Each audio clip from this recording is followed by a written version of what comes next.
오늘도 주님께서 주신 이 하루를 감사로 은혜로 살아가시는 여러분들 되시기를 축복합니다. 오늘은 시편 78편을 여러 부분 나눠서 이야기를 하고 있었는데 오늘이 마지막 시간입니다. 오늘은 하나님의 선택 방법이란 제목으로 말씀을 나누겠습니다. 78편의 이야기는 이스라엘이 계속해서 불순종하는 이야기들을 되짚어 보면서 교훈을 삼고자 하는 시편입니다. 이스라엘은 계속해서 불순종하는데 하나님은 그 가운데 그럼에도 불구하고 품어주시는 하나님, 그들의 목자가 되어주시는 하나님에 대한 이야기를 계속해서 나눴습니다. 그러면 이제 하나님이 품어주시고 목자가 되어주셨으면 깨닫고 돌아와야 되는데 여전히 이스라엘은 불순종하고 또 우상도 섬기고 결국 하나님이 또 심판하시고 다른 나라의 포로로 끌려가기도 하고 많은 사람이 죽기도 하는 역사적 이야기가 있습니다. 성경의 역사로 보면 이제 사사기의 이야기가 되겠는데요. 오늘 말씀은 이제 반전이 일어나는 어떻게 보면 사사기 이후에 사무엘상쯤에 관한 이야기를 다루고 있습니다. 하나님이 이들을 완전히 버리지 않고 65절부터 이제 반전의 이야기를 쓰기 시작하는데 사사기를 보면 이제 사사들을 통해서 한 번씩 간혹 이제 구원을 일으키시지만 완전히 어떤 리더를 영원히 세우셨다 이런 느낌은 없거든요. 그런데 이제 하나님께서 이제 사무엘상에 오면서 사람들이 요구한 것도 있지만 하나님께서 택하신 사람들을 세우기 시작합니다. 바로 왕으로 세우기 시작하는 거죠. 오늘 말씀 가운데 하나님께서 택한 사람은 바로 다윗입니다. 그런데 안타까운 건 이스라엘의 초대왕인 사울이 등장하지 않는다라는 것입니다. 하나님이 선택한 건 두 번째 왕 다윗입니다. 첫 번째로 선택하고 초대 왕이라는 타이틀을 가지고 있던 사울이 등장하지 않는 것도 꽤나 의미심장한 일인데 오늘은 좀 더 다윗에 집중하여 말씀을 나누고자 합니다. 하나님께서 다윗 선택하신 이유와 방법에 대해서 한번 살펴보겠습니다. 우리 70절 말씀 함께 읽겠습니다. 또 그의 종 다윗을 택하시되 양의 우리에서 취하시며. 다윗은 목자였습니다. 하나님은 다윗을 양의 우리에서 취하셨다, 선택하셨다라고 말씀하고 있습니다. 양의 우리는 비천한 자리를 뜻합니다. 이는 다윗이 선택받을 때 그가 선택받을 어떤 배경이나 이유가 있어서 선택받은 것이 아니라는 것을 하나님은 말씀하고 계십니다. 이 선택은 오직 하나님의 주권적인 선택이었다라는 것입니다. 다윗이 하나님께 뭔가를 잘 보여서 혹은 선택받을 만한 어떤 자격이 있어서 하나님께서 선택하신 것이 아니라 오직 이 선택은 하나님의 주권적인 선택이었다라고 주님은 말씀하고 계십니다. 만약 우리에게 하나님의 선택하심 또 부르심이 만약 찾아온다면 그것은 내가 할 수 있기 때문이 아니라 오직 하나님께서 우리를 주권적으로 강권적으로 선택하신 일이라는 것을 우리가 또한 기억해야 될 줄로 믿습니다. 내가 그 사명을 감당할 수 있어서 나에게 찾아오신 것이 아니라는 주님의 말씀입니다. 그렇다면 하나님은 왜 선택하셨을까요?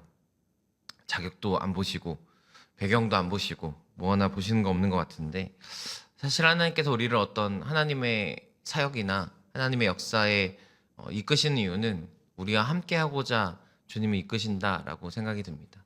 그 은혜의 자리에 우리를 동참시키셔서 하나님께서 어떤 일을 스스로 하실 수 있지만 그 일을 우리를 통해 이루시면서 내가 그 은혜의 자리에 그 은혜를 경험할 수 있도록 하나님의 살아계심을 경험할 수 있도록 하시는 것이 우리에게 찾아온 부르심이 아닐까 싶습니다. 혹시 올 한 해를 이제 시작하는 가운데 있는데 여러분에게 이 은혜에 참여할 기회들이 있다면 이 은혜를 꼭 붙잡으시고 또 그 은혜를 통해서 하나님을 경험하시는 여러분들 되시기를 축복합니다. 물론 하나님은 그냥 아무나 이렇게 주권적인 선택이지만 아무나 부르시지는 않습니다. 우리 71절 말씀 함께 읽겠습니다. 전양을 지키는 중에 그들을 이끌어내사 그의 백성인 야곱 그의 소유인 이스라엘을 기르게 하셨더니 70절 말씀에 보면은 다윗의 아무것도 보지 않고 하나님의 어떤 선택의 주도권이 주님 앞에 있음을 밝히고 있는데 하나님은 71절에 와서 그럼에도 불구하고 다윗 선택하신 이유에 대해서 전 양을 지키는 중에 라는 말씀을 하십니다. 하나님은 다윗의 무엇을 보셨냐면 삶의 태도를 보셨다라는 것입니다. 다윗의 아무것도 보이지 않는, 그러니까 그 누가 지키고 있지 않는, 감시하고 있지 않는 그의 삶의 자리에서 사실 저 일들이 굉장히 반복적이고 지루하고 누가 보이지 않는 곳에 어떤 성과를 내는 일도 아닌 그런 삶을 아주 성실하게 살아가고 있는 다윗의 태도를 하나님께서 보고 계셨다라고 주님은 말씀하고 계십니다. 다윗이 양을 지켰다라는 이 말씀은 단순히 보초의 개념이 아닙니다. 우리 지키는 사람을 보디가드라고 하잖아요. 그러니까 가드의 역할이 아니라 원어적 표현에 보면 돌봄, 피드의 역할을 가지고 있습니다. 즉 다윗은 양을 그냥 업무적으로 그냥 내가 지키면 되지, 누가 어떤 동물이 쳐들어오면 내가 막아주면 되지, 뭐 이 정도의 그냥 일로서 여긴 게 아니라 이 돌봄, 즉 양을 굉장히 친밀한 관계로 여겼다라고 하나님은 말씀하고 계시고요. 하나님은 이 다윗의 태도를 보시고 오늘 선택하셨다라고 이야기합니다. 하나님께서 이 태도를 중요하게 여기신 이유는 바로 이 모습이 하나님께서 원하셨던 왕의 모습이었기 때문입니다. 우리 마지막으로 72절 말씀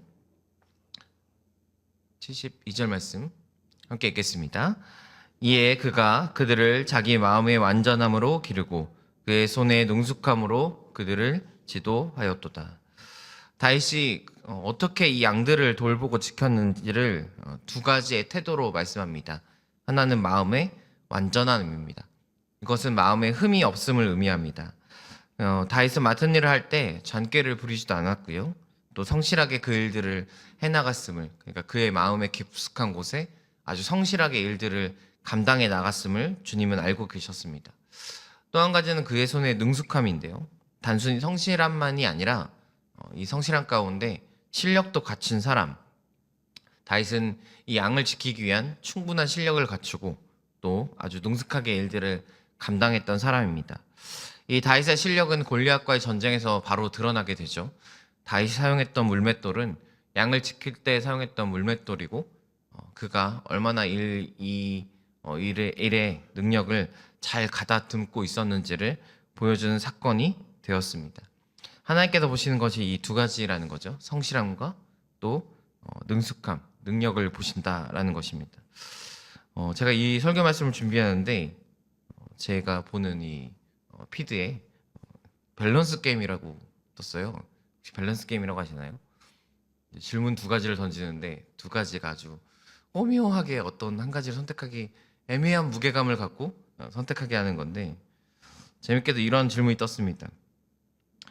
회사에서 누구를 자를 것인가 떴는데, 성실한데 일은 못하는 사람, 불성실한데 일은 잘하는 사람.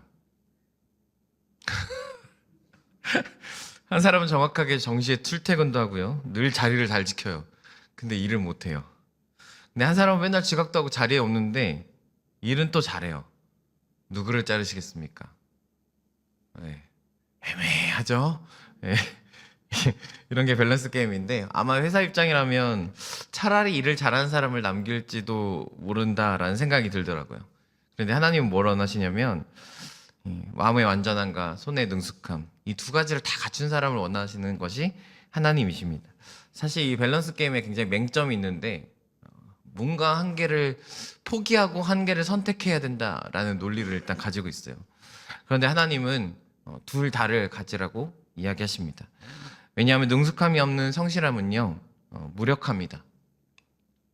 매일 시간도 잘 지키고 늘 자리를 잘 지키지만 일을 잘 못한다면 결국 능력이 나타나지 않는다는 거죠.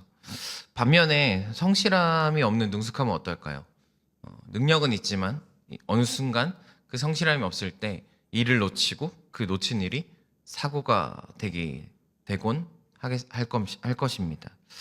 하나님은 우리 삶 속에 성실함과 능숙함을 갖춘 사람을 찾고 계십니다. 그 삶의 태도가 하나님을 곧 어떻게 대하고 또 하나님께 쓰임 받을 때 어떤 태도로 나아가느냐를 보여주기 때문이죠. 오늘 말씀을 통해 여러분과 이 질문을 나누고 싶습니다. 오늘 나의 삶의 태도는 어떠한가? 나의 신앙의 태도와 나의 삶의 태도가 혹시 다르진 않은가? 나는 믿음이 좋다고 하는데 나의 삶의 태도에서는 그 믿음이 과연 드러나고 있는가? 주님께서는 오늘 말씀을 통해 이것을 우리에게 묻고 계십니다. 하나님께서 찾으시는 사람, 하나님께서 선택하는 사람, 바로 성실함과 능숙함을 갖추는 여러분들이 되시기를 축복합니다. 하나님, 오늘도 우리가 어떤 삶의 태도로 살아가는지를 다 보고 계시고요, 또 그 가운데 우리를 부르시고 또 사용하여 주시고 그렇게 우리를 은혜의 자리로 인도하시는 우리 하나님이 오늘 우리와 함께 하시는 줄로 믿습니다. 기도하겠습니다.